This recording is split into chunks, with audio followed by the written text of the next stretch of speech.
y masones que se declaran guadalupanos. Esto yo simplemente no sé cómo se pueda dar esta simbiosis, pero muchos así lo han dicho, ustedes me imagino que conocen algunos, y esto es algo curioso, porque la aparición de la Virgen de Guadalupe es un evento que cohesiona a todos los habitantes de una región del mundo específicamente, que era lo que en ese momento se conocía como el Nuevo Mundo, y que no se tenía una idea muy clara hasta dónde llegaba ese Nuevo Mundo y qué abarcaba, y que ahora nosotros identificamos ya de manera muy particular con México, pero pues que ha tenido impacto, como ya dije antes, en otras regiones, no solamente de México.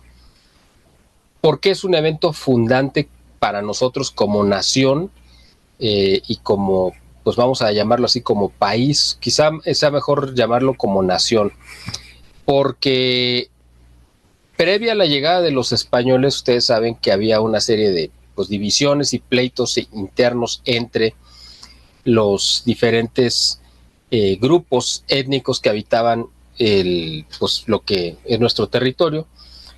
La principal fuerza social, política, económica y militar que había en ese momento era el Imperio Mexica, y de ahí ellos extendieron su zona de influencia en muchas regiones, incluso llegando hasta lo que hoy conocemos como Centroamérica, donde ellos impusieron su idioma, sus costumbres, sus creencias religiosas, su cosmogonía y sus deidades, ¿no? Que obviamente ellos también adoptaron de otros, ¿no? Por ejemplo, cuando venían en ese famoso y legendario peregrinaje de esa región llamada Aztlán, que todavía no se sabe bien, que solamente se sabe que es al norte del país, pero no se sabe si venían de Nayarit o si venían de alguna otra región mucho más arriba. Incluso hay otros que dicen que las huellas de las tribus Anasazi, que están ya en lo que ahora es territorio norteamericano, pero que en ese tiempo era territorio de Nueva España,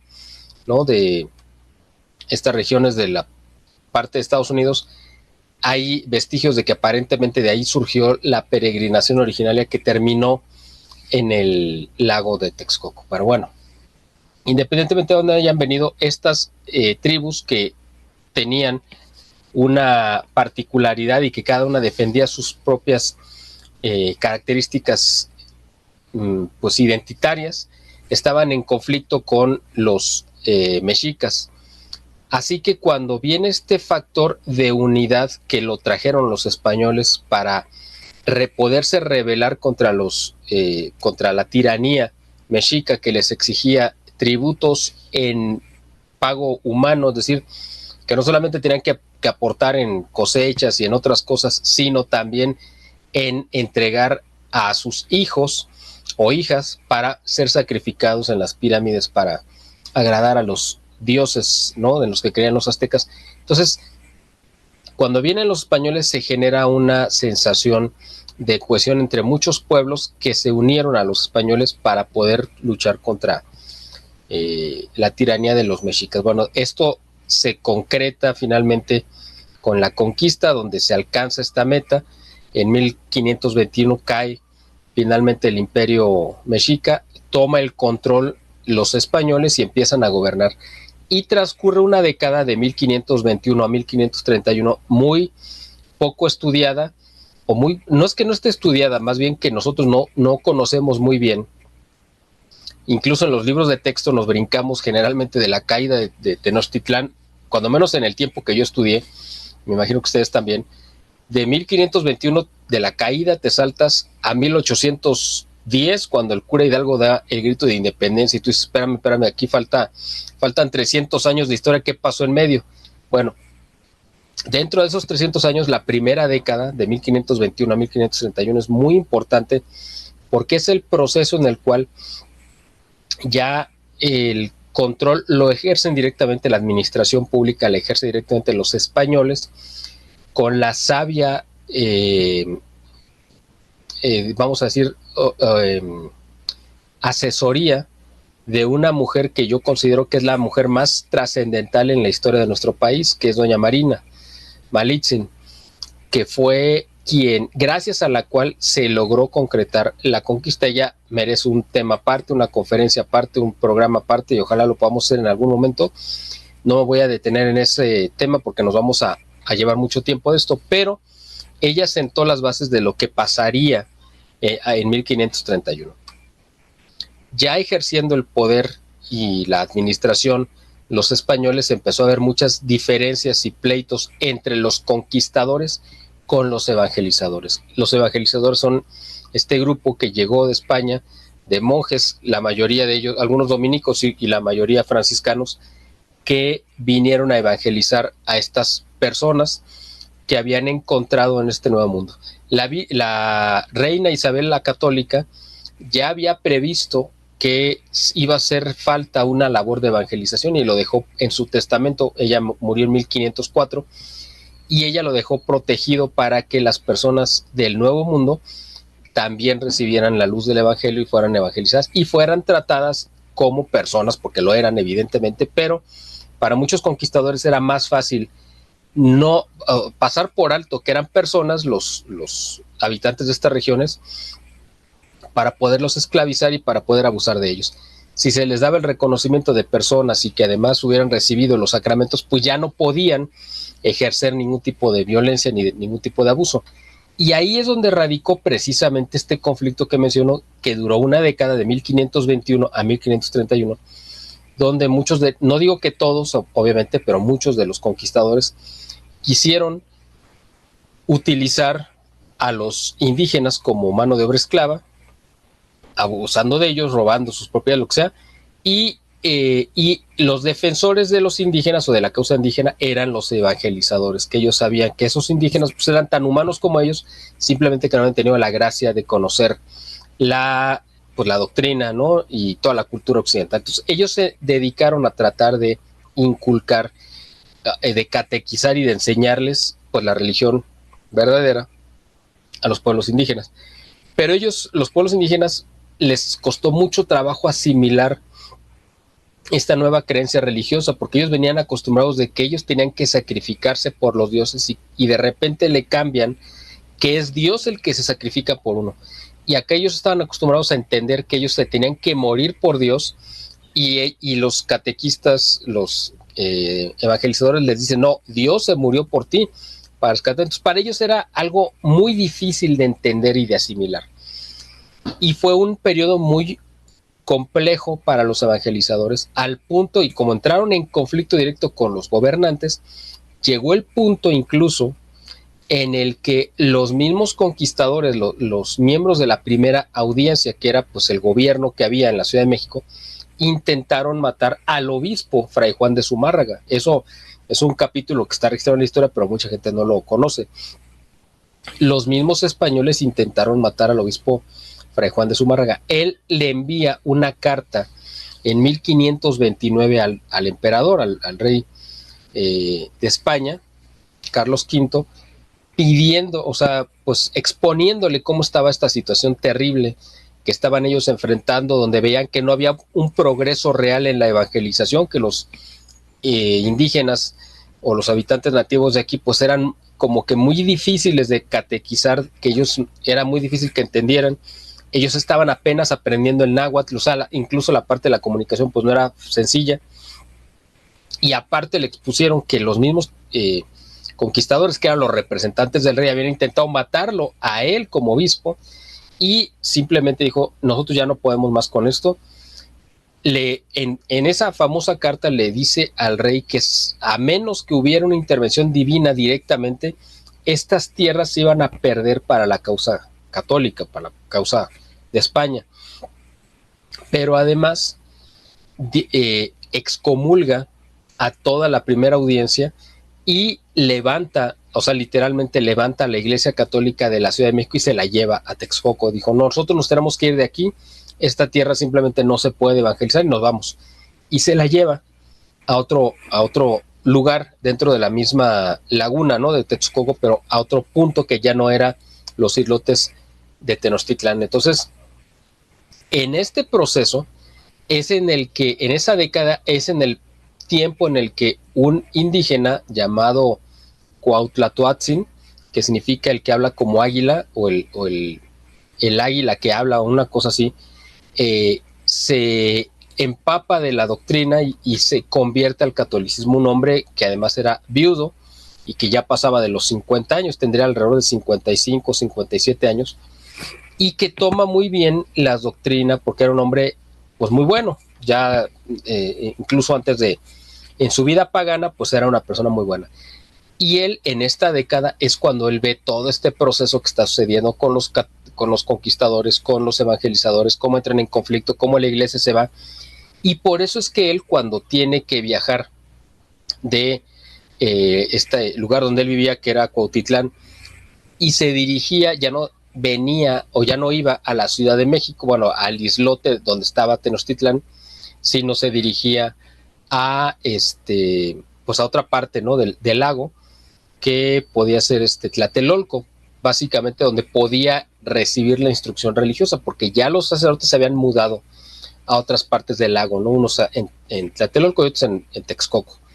Entonces, él, en este proceso de conocer la fe, él ya había asimilado perfectamente toda esta situación. Hay otro dato muy importante que quiero recalcar para poder enmarcar todos estos acontecimientos. Los primeros mestizos que nacieron en México nacieron alrededor de 1520, son los primeros, que es decir, cuando los conquistadores llegan en 1519, a principios de 1519, a México, con Hernán Cortés, y cuando reciben, digamos, la primera entrega de mujeres que les hacen los dirigentes en Tabasco, dentro de este grupo iba doña Marina, o sea, Malitzin. Entonces, los que cohabitan con estas mujeres, es decir, que tienen relaciones sexuales los españoles con estas mujeres, algunas de ellas quedan embarazadas y sus hijos empiezan a nacer a partir de 1520. Estos son los primeros mestizos, es decir, que en 1531 los mestizos que más edad tenían tendrían 11 años, 10 u 11 años de edad. Estos mestizos recibieron un desprecio doble porque los indígenas los consideraban como un fruto indeseable porque eran hijos de españoles con indígenas y eran nacidos de mujeres indígenas y engendrados por varones, por supuesto, y los españoles tampoco los veían como hijos legítimos, es decir, no los querían ni los españoles ni los querían los indígenas. Entonces, esta nueva especie o raza, por llamarla de alguna manera, que eran los mestizos, eran despreciados por los dos lados. Incluso hay narraciones de esa época que nos cuentan que como no eran queridos ni por los indígenas ni por los españoles, eran echados a la calle como indeseables y tenían que buscar en la basura formas para alimentarse, ¿no? Tenían una vida muy difícil, pues estamos hablando de que eran niños. En 1531, cuando aparece la Virgen de Guadalupe y nos deja su imagen, y ahorita voy a irme un poco más a detalle a este acontecimiento, ella se presenta como una doncella de alrededor de 15, 16 años, es decir, no había nadie en ese momento, ningún mestizo de esa edad, cuando menos aquí en México.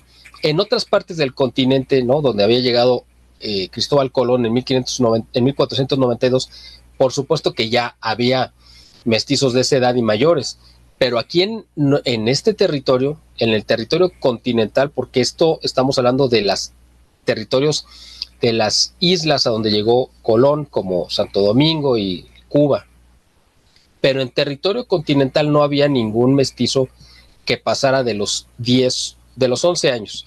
Entonces la Virgen de Guadalupe, ella se presenta, digamos, como que en su edad, como si fuera la primera mestiza.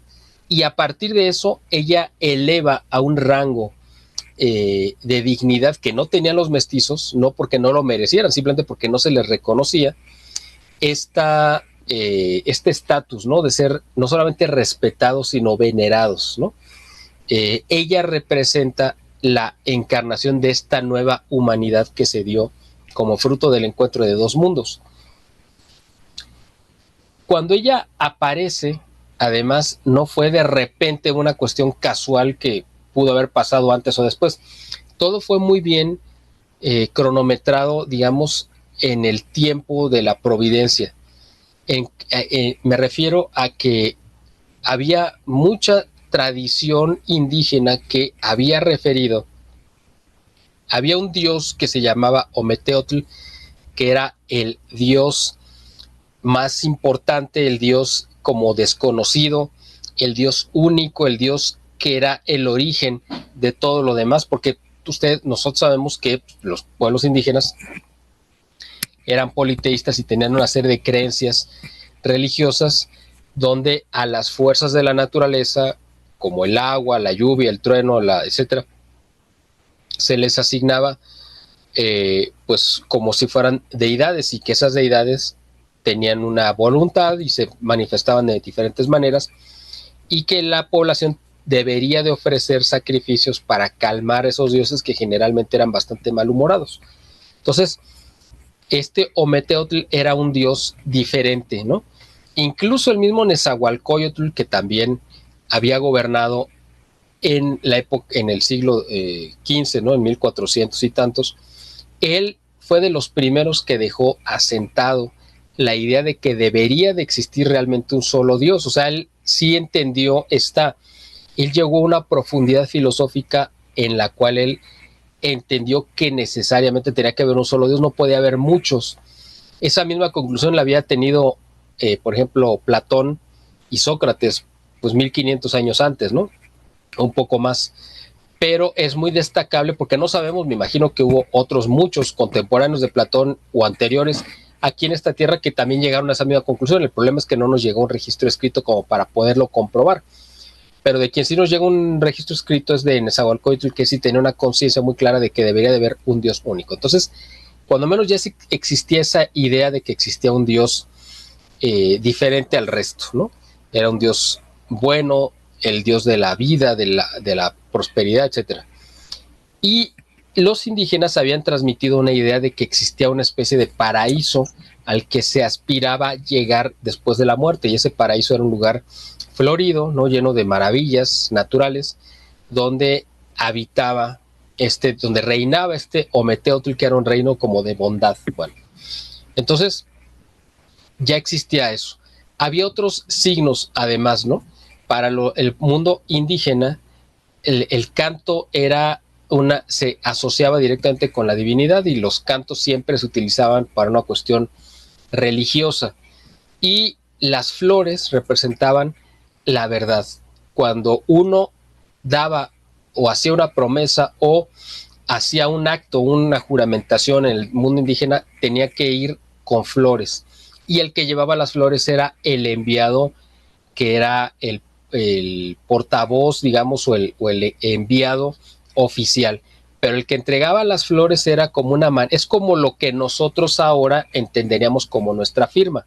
Cuando nosotros queremos hacer legal algún trámite, algún documento, alguna carta, algún escrito, lo que sea, le ponemos una firma, que es como la manera en la que nosotros estamos diciendo esto es real y yo estoy poniendo mi nombre aquí para que sepas que yo estoy respondiendo por lo que dice. Entonces, en el mundo indígena, el entregar flores era esa manera de decir esto que te digo es verdad y yo te lo estoy asegurando. Entonces, todo esto tiene que ver con la aparición de la Virgen de Guadalupe, no es simplemente por folclore que lo estoy comentando, sino para que tengamos una idea de la importancia que tiene cada uno de los detalles. A partir de que llegan los españoles, para el mundo indígena fue un terremoto social, cultural y religioso, porque empezaron a ver que todo en lo que habían creído pues estaba viniendo abajo. O sea, el mundo que ellos habían levantado en la cuestión religiosa pues estaba derrumbando. Ellos veían cómo los ídolos de sus templos eran destruidos y cómo llegaba una nueva religión a tomar el lugar de esos ídolos. Es más, en muchos lugares se levantaron los primeros templos encima de las ruinas de los templos anteriores, que era una manera muy simbólica de mostrar que estaba llegando un nuevo mundo, una nueva religión a tomar el control. pero veían en estos evangelizadores gente muy buena, que no la veían, es decir, para el mundo indígena tenemos que entender que ellos veían a los sacerdotes como esa gente ansiosa de sangre, desalmada, depravada, que se gozaba viendo el sufrimiento de las personas. Veían el llanto, por supuesto, de las madres cuando tenían que entregar a sus hijos o hijas y a los padres, y ellos se regodeaban sacándole las vísceras y el corazón a sus víctimas y arrojándolas por las escaleras, ¿no? Los cuerpos, que es una escena verdaderamente espantosa. La única manera en la que podemos nosotros entender lo que era y lo que representaba eso es lo que estamos viviendo exactamente ahorita en México, en el siglo XX, XXI, perdón, y específicamente quizá en los últimos 15 años. Es decir, toda esta vorágine de sangre salvaje y diabólica que llevan a cabo los grupos de narcotráfico, descuartizando, matando por gusto e incluso haciendo asesinatos rituales, es exactamente la misma representación que eran lo que estaban haciendo los sacerdotes mexicas, y este horror que era para la población saber que podían elegir a tu hijo o hija para ser sacrificado. Entonces llegan estos nuevos sacerdotes que les muestran la bondad, que ellos abolen el sacrificio humano, queda abolido el sacrificio humano, suspendido, que ya no hace falta que entregues a tus hijos, sino al contrario, dicen, Dios murió por ti para rescatarte. Dios te ama tanto que Él se entregó por ti. Entonces, claro que para ellos es un cambio por completo de la visión que tenían en su... Si de repente se apaga mi cámara, hago un pequeño anuncio, me esperan unos segundos porque a mí me salió una señal de que probablemente se va a apagar, y si se apaga, comentan ustedes algo en lo que yo la vuelvo a encender y seguimos comentando. Perdón. Claro que sí, no te preocupes. Gracias. Entonces, para ellos viene esta nueva imagen de los sacerdotes que representan la bondad, el amor, la entrega, el servicio, que ellos nunca lo habían visto en los sacerdotes de los cultos anteriores a la llegada de los españoles.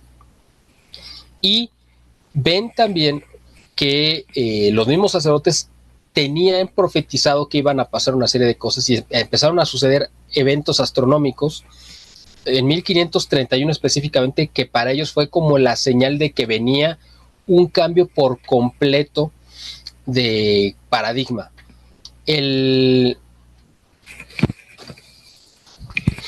Bueno, lo anunció, se le apagó su cámara. Pero ahorita en un momento regresa. Mientras leo algunos comentarios. Sí. De YouTube, dice María del Carmen Flores. Bueno, saludos, Patricia Castañeda. La música, las oraciones y la compañía hacen de este viaje una experiencia inolvidable. Gracias por capturar estos momentos. La Virgen de Guadalupe es un símbolo de unidad y esperanza para México. La misma Patricia Castañeda dice, ojalá fuera mexicana para tener todas las costumbres tan bonitas que tienen ustedes los mexicanos. Pero te podemos adoptar con mucho gusto. Sí. Cris Abreda, buenas noches. Mara Cortés. Contreras, perdón, ahora que mencionó Malintzin, justamente dice que en los tiempos de la conquista, la Virgen fue como un caballo de Troya para inculcar el catolicismo. ¿Qué piensa de ello? Está muy interesante el tema. Mario Hernández, ¿pero qué pasó con los dioses originales que tenían nuestros antepasados? No quedó nada, los dioses tribales, todos están olvidados y es triste. Yo soy católico y voy en caravana a la Ciudad de México. Miguel Salinas, se nota que es una persona muy culta, es un gran invitado, es un gran programa. Felicidades, amigos por México. Así es, siempre les decimos que nuestros invitados son de lujos y que Miguel sabe de todos los temas, y estos comentarios de ahorita, perdón Marco, creo que Miguel los puede responder muy bien. Pues siempre he sentido una conexión muy especial con la Virgen de Guadalupe. De cuando era niña, mi abuela me llevaba a la Basílica cada 12 de diciembre. Me encantaba ver a todas las personas reunidas. De Facebook, dice Maite Cruz, ¿creen que la devoción a la Virgen de Guadalupe es compatible con otras creencias religiosas? ¿Cómo se puede conciliar la fe católica con otras espiritualidades? La Virgen de Guadalupe ha sido un símbolo de unidad y esperanza para México, pero también ha sido un objeto de críticas. ¿Cuál es tu postura al respecto? ¿Creen que esa devoción es relevante en la sociedad actual? Tenemos por aquí Esther Gómez, saludos desde Cozumel. Y Martín Gómez, cada año sin falta me preparo para hacer el recorrido a la Basílica de Guadalupe. Es una tradición familiar que he heredado de mis abuelos. Adelante,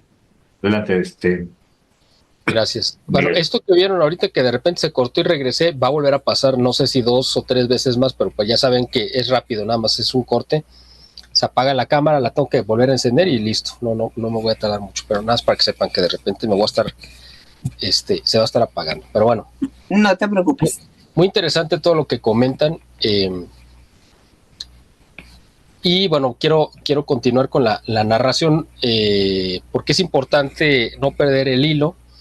Y ya si quieren al final, si nos queda tiempo, comentamos un poquito más sobre lo que hayan hecho favor de comentarnos. El tema es que en 1531 se dieron una serie de eventos astronómicos que los pues, conocedores de los cielos, o los que interpretaban, que en este caso eran los sacerdotes, sabían e identificaron muy bien que representaba un cambio de era, literalmente. Para ellos el año en el que estaban, en 1531, en su calendario, el que nosotros conocemos como el calendario azteca, era un año que representaba el año del cambio completo, de una renovación. Además, el 12 de diciembre de 1521, estamos hablando de un calendario que era previo al que tenemos nosotros ahora. Ese calendario en ese momento era el calendario juliano, que estuvo vigente desde la época romana, que adoptaron los papas, pero que tenía un desfase de 10 días respecto al calendario que nosotros tenemos actualmente, ¿no? Que es el gregoriano. Entonces, el equinoccio de invierno sucedió ese 12 de diciembre, porque en realidad para nuestro calendario era un 22 de diciembre. Entonces, ese día sucedió el equinoccio de invierno. ¿Qué significa el equinoccio? Es cuando es la noche más corta del año, y empiezan a ser los días más largos hasta el equinoccio de verano, que viene el solsticio, de verano, que es cuando empiezan a cortarse los días. Es decir, empieza un periodo en el solsticio de invierno hasta el equinoccio de verano, donde los días se van haciendo cada vez más largos, hasta que llegue el día más largo, que es precisamente el solsticio de verano, el equinoccio de verano, y a partir de ahí empiezan los días más cortos hasta que llegue el solsticio de invierno. Entonces, aquí empieza esta parte que para ellos era muy significativo, y por eso no es casual que haya sucedido en esa fecha en particular. Luego, viene todo estos hechos que ya todo el mundo conoce, que no me voy a detener en ellos porque los conocemos sobradamente, donde la Virgen se le aparece a Juan Diego, le habla en náhuatl, evidentemente, pues para que le entendiera, se hace entender muy bien, y se muestra como una jovencita, y para la edad de Juan Diego, pues ella tendría la edad pues prácticamente como si fuera su nieta. Por eso le habla con tanto cariño y tanta dulzura y tanta ternura, y le dice mi niña. ¿Por qué? Pues porque es un hombre de 57 años y se le aparece una niña, una jovencita de 15, 17 años, pues había una diferencia de 40 años, cuando menos. Entonces para Juan Diego, pues era como si estuviera hablando con su nieta, ¿no? Con su nietecita. Entonces le habla con esa ternura, con ese cariño. Pero para él también resulta sorprendente que la Virgen, la imagen, bueno, la persona que él ve ahí, que le está hablando, pues le hablara con esa ternura, con ese cariño, con esa familiaridad, que no sería como propia de extraños, sino de alguien con el que tienes toda la confianza, por supuesto. Pero antes de que la Virgen de Guadalupe interactuara con Juan Diego, es decir, el primer contacto fue que él empieza a escuchar el canto de las aves. Eso fue lo primero que lo cautivó, el canto de las aves. Y entonces él va cruzando o rodeando el cerro del Tepeyac, porque iba, como ya mencioné al principio, desde Cuautitlán hasta Tlatelolco, que es una distancia pues, muy larga, y caminando, pues imagínense, ¿no? Entonces tenía que salir de madrugada para alcanzar a llegar a media mañana, y cuando iba en el Tepeyac, que es como a la mitad del camino, bueno, ya casi llegando, pues escucha estos cantos de aves que nunca había escuchado, y voltea y ve que de repente se encuentra pues él pasaba por ahí, me imagino que todos los días, entonces conocía perfectamente esos parajes, que es un cerro, no sé si ustedes lo conocen. Ahorita en el Tepeyac, donde está la basílica, pues claro, es un lugar turístico, muy arreglado, con pasto, muy bonito, bien cuidado, etcétera. Eso no era, obviamente, como se veía el cerro del Tepeyac. Hay otra parte atrás, que solamente la gente que ha rodeado se da cuenta que hay un cerro seco y feo. Ese es exactamente como era el cerro que vio y que recorría Juan Diego. Es importante rodearlo para salir de la parte turística y de repente ver esa otra parte que es exactamente como él lo vio. Entonces de repente, haz de cuenta que él está viendo esa parte seca y árida, y más en invierno, está totalmente seco, y de repente ve algo totalmente lleno de flores, y esas flores se veían muy brillosas, como si fueran joyas. Entonces él inmediatamente, la imagen que le viene a su cabeza es si él estaba viendo esa imagen de ese paraíso que le habían enseñado desde que era niño sus ancestros, de que ese era el reino de Ometeotl, que es decir, el reino donde los buenos, la gente buena, noble, podía llegar a recibir como su premio en esta vida, ¿no? Entonces él dice, ¿acaso estoy? Por eso en el Nicanmopohuo, que es esta narración que recoge las palabras de Juan Diego, dice literalmente, ¿acaso estoy en este reino que nos narraron nuestros padres, etcétera? Después de esta parte que capta sensorialmente su atención en la vista, me imagino que en el olfato eso no lo dice el Nicanmopohuo, pero me imagino que había un perfume increíble que él tampoco había percibido, y esta sensación, ¿no? Además de escuchar a los cantos de estas aves, y entonces ya que se prepara el ambiente místico, es cuando él habla, ve y escucha a la mujer que se le presenta en el Cerro del Tepeyac, ¿no?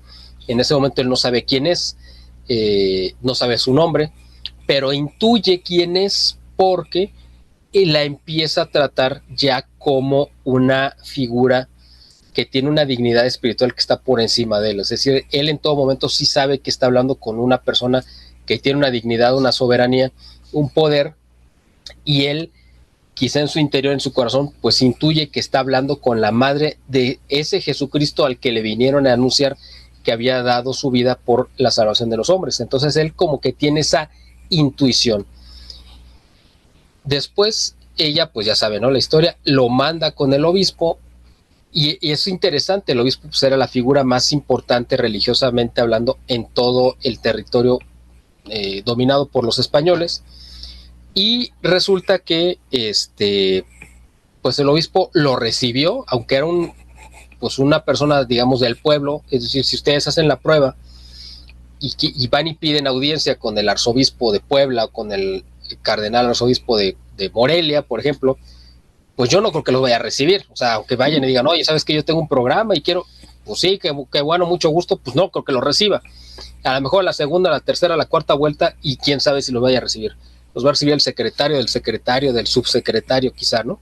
Bueno, en este caso sí se dan cuenta que aunque lo tuvieron esperando, el obispo sí recibió a Juan Diego, y Juan Diego le dijo, oye, mira, bueno, o sea, le dijo, acabo de ver a la Madre de Dios, porque ahí en ese momento él sí le dice que era la Madre de Dios, y por eso el obispo pues desconfía, se siente escéptico, pero lo escucha, no lo corre ni nada. Le dijo, mira, ¿por qué no vienes otro día y platicamos con más calma? Fue una manera pues muy paternal de decirle, no te creo, pero tampoco te doy por mentiroso. Es decir, porque le está dando una segunda oportunidad de que regrese. Y es lo que hace Juan Diego, pues va y dice, oye, ¿sabes qué? Pues no me creyó. ¿Por qué no mandas a otro que pues sí le crea, que sí el obispo, y entonces la Virgen le dice, es importante que seas tú? ¿Por qué? Porque eran las dos escalas sociales, digamos, ¿no? Lo más, la mayor dignidad en la parte religiosa y la parte más humilde en la escala social. Pero los pone a hablar al tú por tú. Esa es la parte donde la Virgen, es importantísimo el mensaje porque dignifica la figura del indígena. Es decir, cuando los conquistadores españoles están intentando esclavizarlos y usarlos y aprovecharse de ellos, la Virgen dice, tú eres tan digno que necesito que seas tú el más humilde, el que vaya a hablar con el más destacado de los españoles, porque el obispo estaba por encima, incluso en categoría, en poder, que los conquistadores, ¿no? O sea, tenía una categoría superior. Entonces, manda a y lo nombra como embajador para que vaya en su representación a hablar con el obispo. Pudo haber escogido un español, pudo haber escogido a mismo Hernán Cortés o a cualquier otro de los conquistadores, se lo pudo haber aparecido a él, y entonces el obispo lo hubiera creído probablemente, ¿no? Pero escogió a esta parte para dignificar a los indígenas y ponerlos al nivel, decirle, puedes hablar de tú a tú con el obispo, no es porque son iguales, obviamente, ¿no? Pero llevas la dignidad de representarlo. Entonces Juan Diego va en obediencia, le vuelve a tratar de exponer el caso al obispo, y el obispo afortunadamente no le vuelve a creer. ¿Y por qué digo afortunadamente? Porque si el obispo lo hubiera creído, y porque pues, la petición era algo muy concreto, dice la Madre del Cielo, con la que yo hablé, la Madre de Dios, perdón, la Señora del Cielo, que quiere que se le construya una casita aquí. Es muy importante esta palabra, esto de casita, porque en algunas traducciones se ha manejado que sea un templo, pero ella dijo una casita. ¿Y por qué es importante lo de la casita? Porque en una casa uno vive, o sea, sí, en un templo es un lugar de culto, etcétera, pero en la casa es donde uno va a vivir. Ella pidió una casa para vivir ahí. Entonces, pues el obispo, si lo hubiera creído y levantan el templo, pues no hubiéramos tenido el ayate milagroso del cual estamos hablando en este programa. Afortunadamente el obispo no le creyó y le pide una prueba, lo cual es algo muy sensato. ¿Por qué? Porque hay que tomar en cuenta que las únicas 2 apariciones reconocidas por la Iglesia en ese momento, en 1500 años, solamente había sido en el año 40 en Zaragoza, en España, donde la Virgen María, que todavía estaba viva en este mundo, se le aparece al apóstol Santiago, que estaba tratando de evangelizar en España y que de plano veía que no, pues no había para dónde, y fue a darle ánimo, etcétera. Y ahí es la aparición donde se posa sobre un pilar y por eso se conoce como la Virgen del Pilar en Zaragoza, España. Esa fue la primera aparición reconocida por la Iglesia. Y la segunda fue por ahí de 1290 y algo, en Israel, donde la Virgen se le aparece a San Simón Stock para mostrarle lo del el escapulario, que de la orden de los carmelitas, etcétera.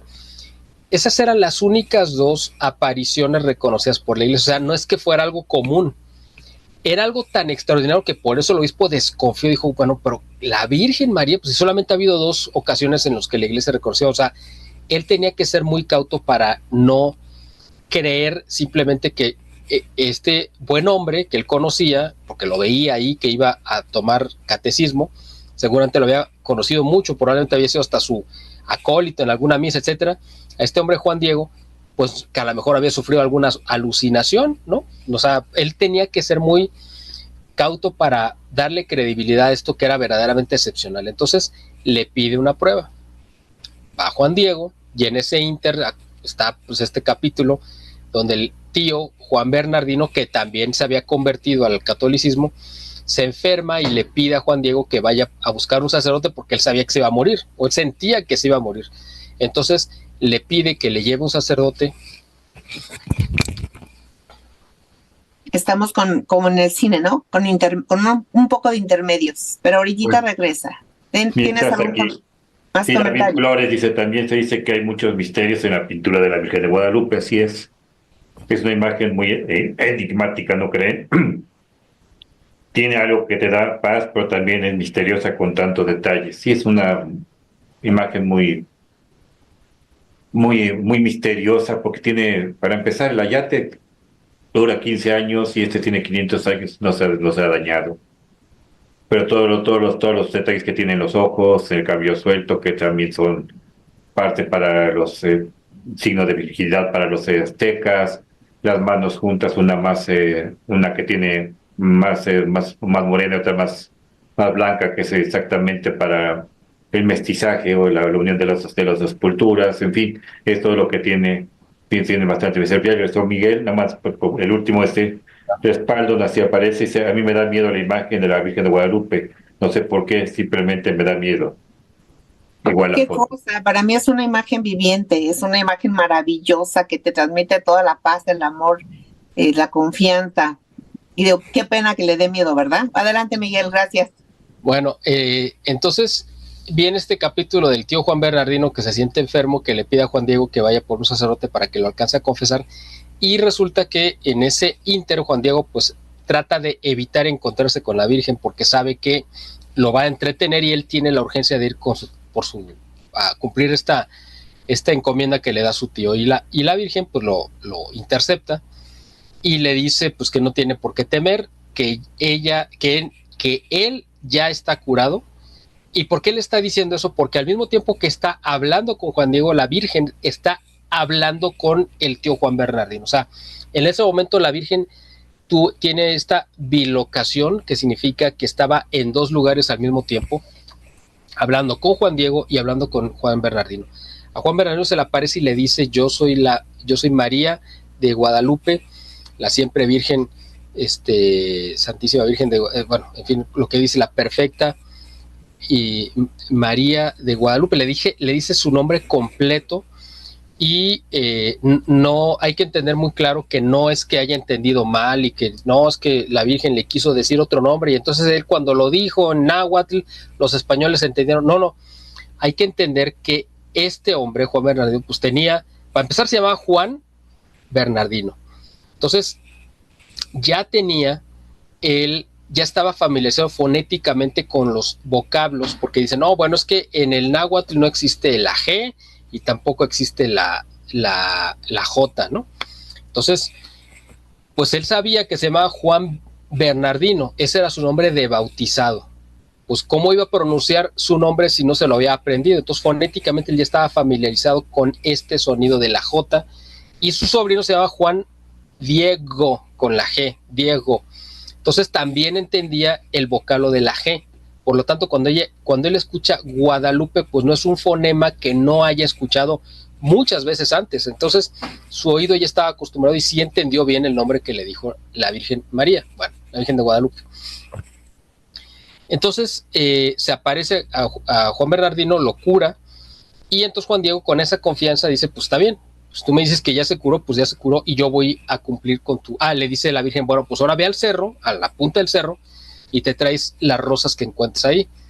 Pues Juan Diego, conociendo de toda la vida ese cerro, sabiendo que ahí no hay flores y menos en invierno, pues dijo, bueno, pues como un acto de fe, obedece, sube y se encuentra. A su sorpresa, para él, el milagro para él no era la aparición de la imagen en el ayate, él no sabía nada que iba a pasar.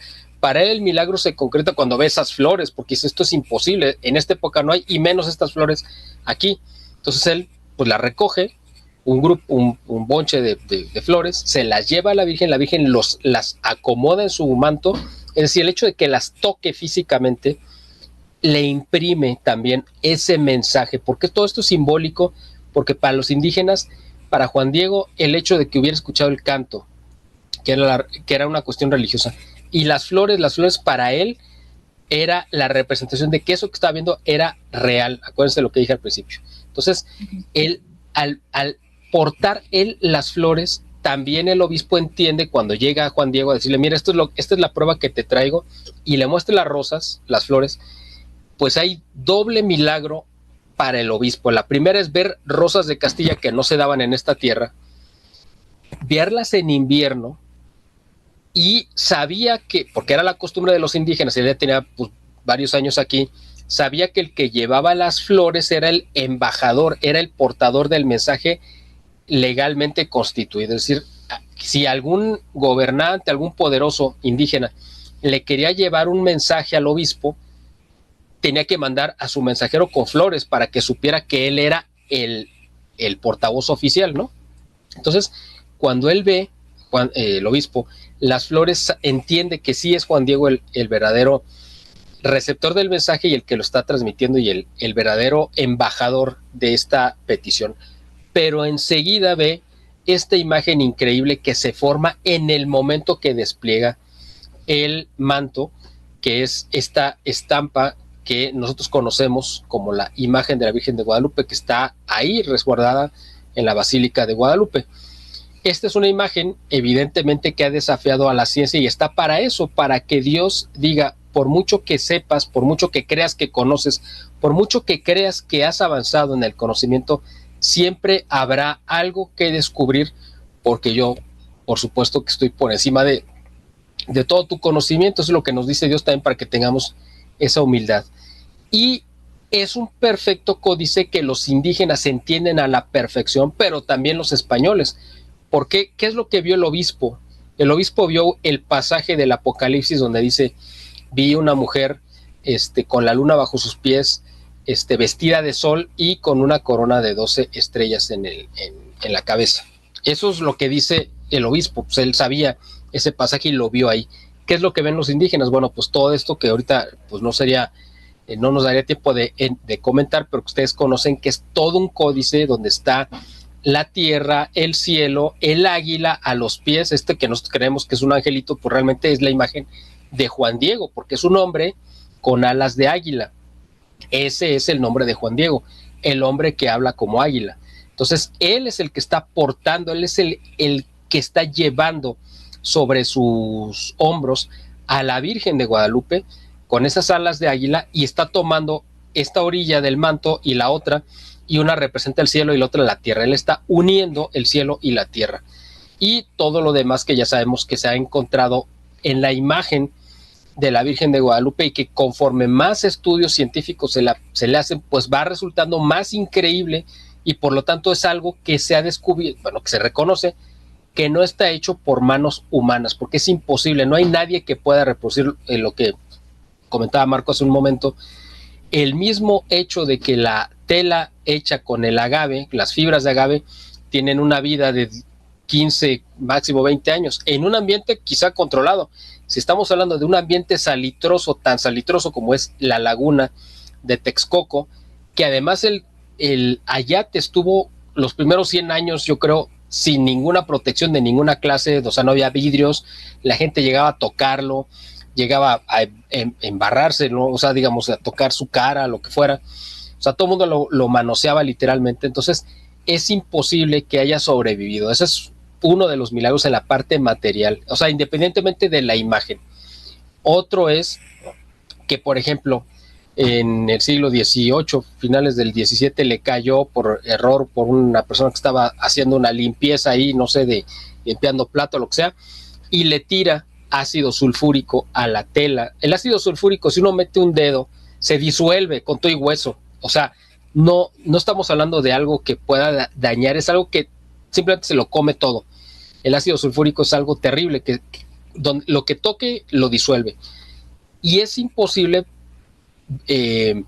entender cómo es que cayó en esta tela y no solamente no se desbarató, incluso cayó en partes de la imagen, sino que se ha ido recomponiendo sola la imagen, he ido recorriendo la mancha que está todavía del ácido sulfúrico, le he ido borrando. Esto es algo inexplicable. Está la cuestión de los ojos que descubrió este científico de apellido Totzmann, que le hizo estudios ampliando la pupila de los ojos y descubrió las figuras que hay ahí. Nosotros, todos los seres humanos, los seres vivos, no solamente los seres humanos, todos los seres vivos, si uno ve a detalle, se refleja la imagen de lo que uno está viendo, ¿no? Como si fuera un espejo. Entonces, el hecho de que haya quedado impreso en el ojo ese momento en el cual Juan Diego estaba mostrando pero se ve al mismo Juan Diego, que es lo que todo el mundo dice, bueno, pero ¿cómo que se ve Juan Diego si se supone que la imagen, la Virgen estaba en el pecho de Juan Diego?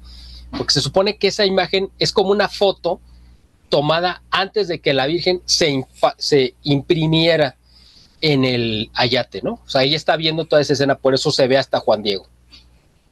Eso es algo increíble, o sea, simplemente es increíble, eso no se puede falsificar de ninguna manera. El hecho de que un premio Nobel de Química en 1938 analizara la imagen y dijera, un premio Nobel que creo que hasta ni siquiera era creyente, ¿no? Premio Nobel de Química, no estamos hablando de cualquier improvisado, dijera,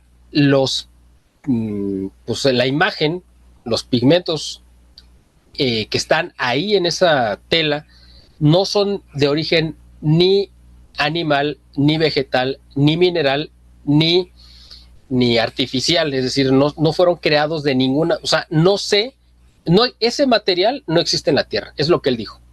O sea, a mí me pueden creer o no creer, a mí me da lo mismo, pero una persona de ese nivel que diga eso, pues yo creo que es digno de creerse. Esto no es una cuestión que nosotros podamos decir, no, bueno, es que lo hizo un indígena que era muy bueno, ¿no? Tenemos aquí un Leonardo da Vinci indígena que fue capaz de hacer esto. Pues, a ver, replíquenlo ahorita con la tecnología que tenemos en esta tercera década del siglo XXI, a ver si alguien es capaz de reproducir algo así, donde, pues, sea imposible en una tela tan burda pintar a ese detalle, o sea, simplemente es imposible, ¿no? Esta delicadeza, ¿no? Que tiene. Sí, claro, o sea, simplemente es imposible. Pero además, esta es en la parte material, se han encontrado notas musicales, porque además las estrellas, ya se demostró también, los astrónomos han demostrado que las estrellas tienen la disposición de las constelaciones de ese 12 de diciembre de 1531, que era como se veía el cielo en ese momento, pero es una vista, vamos a decir, como satelital, es decir, una vista desde el cielo. Es algo complicado porque es una vista por encima de las estrellas, donde se vería la Tierra en un primer plano, las estrellas, y encima de las estrellas es donde se ve esta proyección. Luego, oye, Miguel, y los latidos, porque yo una vez escuché un programa donde precisamente las personas que estaban analizando todo lo que era el ayate, había diferentes científicos y uno de ellos dijo que hay latidos, se escuchan latidos. Bueno, yo lo que sé, hasta donde yo sé, lo dicen, por ejemplo, el padre Eduardo Chávez, que es el encargado de toda la causa de la canonización de Juan Diego, que es miembro del Cabildo de la Basílica de Guadalupe. Él mismo dice que eso no es cierto. Dice, eso, pues no sé, eso lo vieron, pero no es cierto. Eso también dice que cuando hay otra leyenda que dice que cuando le acercas una luz, los ojos se contraen como una pupila viva. Dice, tampoco es cierto eso. Lo que sí es cierto es que tiene una temperatura constante de 36 grados y medio, que es coherente con la temperatura de un cuerpo humano vivo y sano.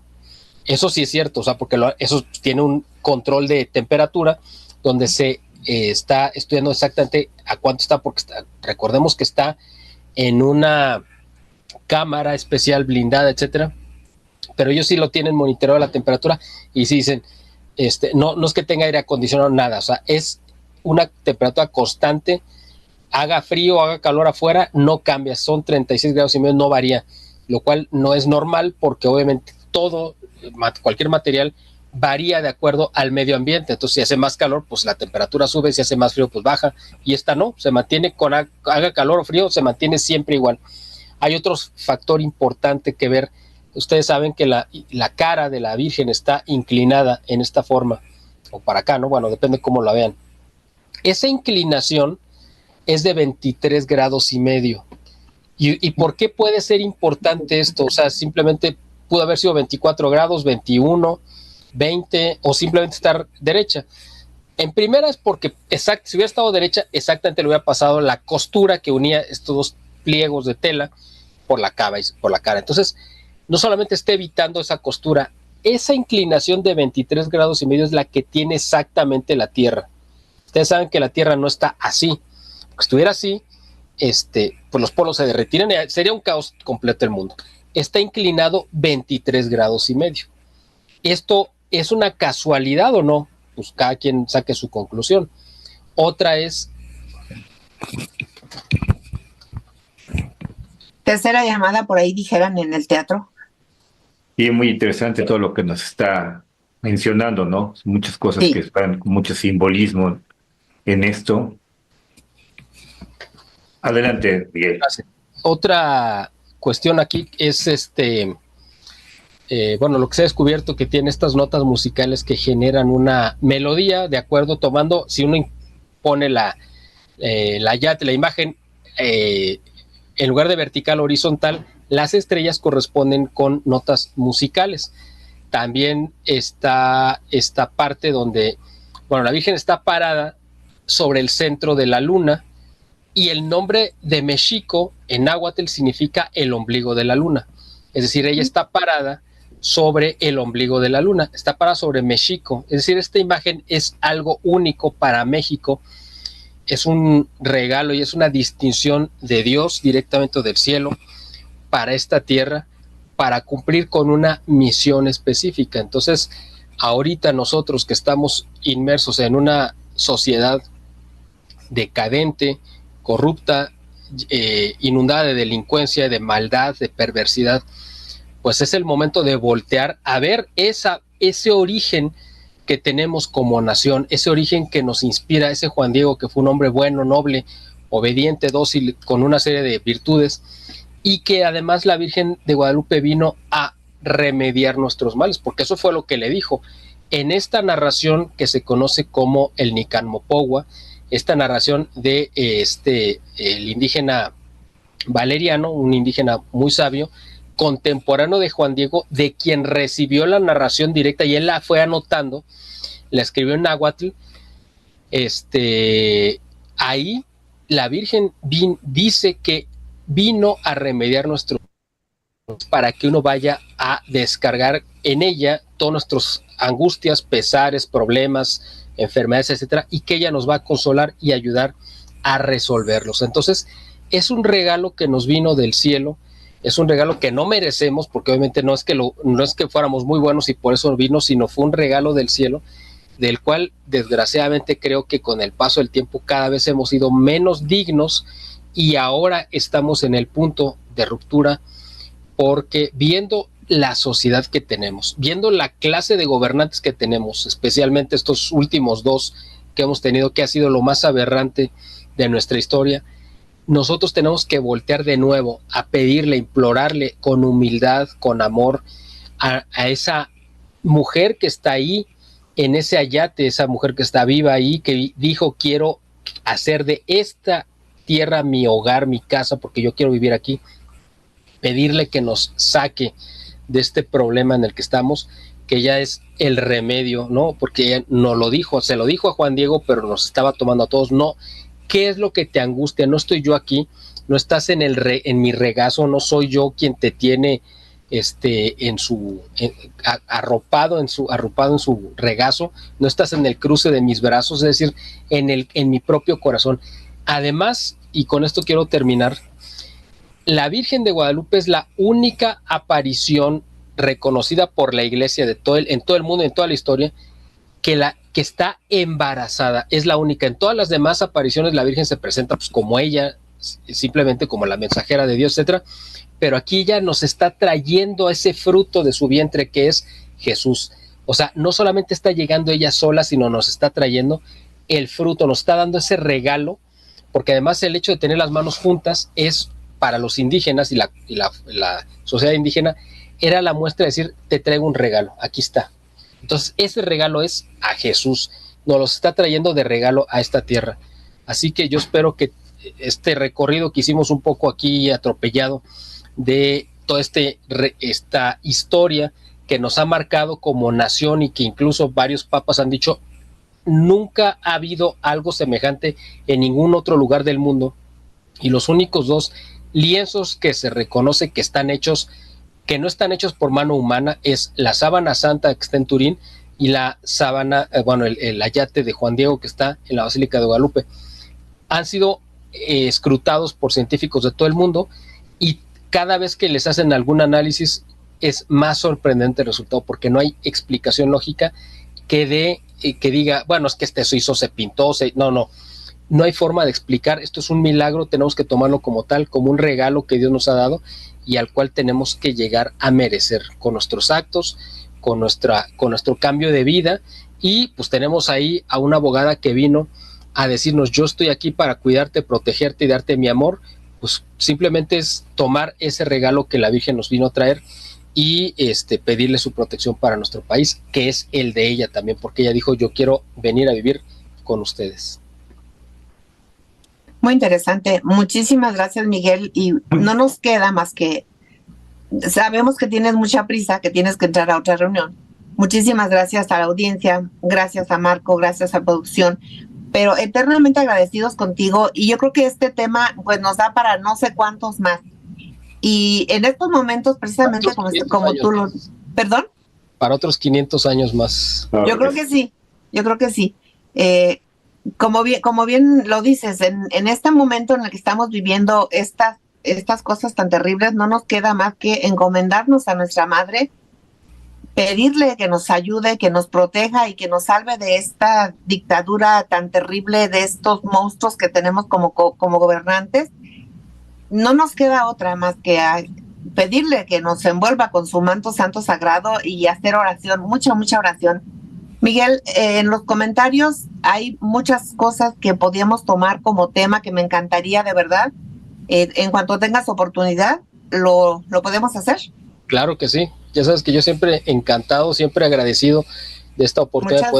Nosotros más encantadísimos que siempre de verdad, aceptan nuestras invitaciones. Platicar con ustedes y les agradezco siempre que se acuerden de mí, que me tomen en cuenta y ya saben que cuentan conmigo para lo que yo pueda llegar a ser útil. Muchas gracias. Muchas gracias. Muy buenas noches. Muchísimas gracias. Buenas noches. Nos vemos el próximo jueves. Un abrazo, Miguel, con mucho cariño. Gracias. Gracias. Buenas noches.